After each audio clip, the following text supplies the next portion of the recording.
Okulların açılmasıyla birlikte özellikle çocuklarımıza, kadınlarımıza, halkımıza dönük asayişi ilgilendiren önemli konularda açıklama yapmak için bugün sizleri buraya davet ettik.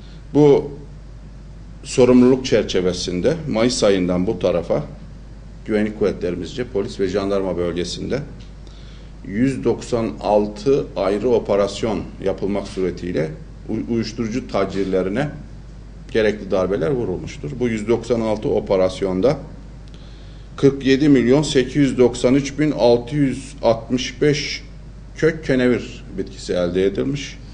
Özellikle okulların açılması öncesinde böyle büyük bir meblağın ele geçirilmesi işlenecek suçları da engellemiş, insanlara verilecek zararı ortadan kaldırmış ve sağlıklı bir toplumun oluşmasına önemli bir katkı sağlamış olacaktır. Bugünkü asıl toplantımızın sebebi ele geçirilen bu insanlık suçu, uyuşturucu maddelerle mücadelenin ciddi bir şekilde sürdüğünü halkımızla paylaşmak, buna halkımızın desteğini almak ve kamuoyuyla paylaşmak için bunu tertip ettik. Katıldığınız için hepinize çok teşekkür ederim.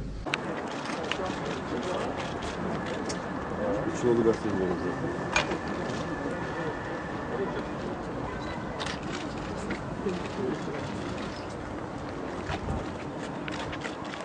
Alabiliyorsunuz. Evet. Arkadaşlar işte görüyorsunuz. Kenevirden esrara dönüştürmek üzere oluşturulan yapı bu.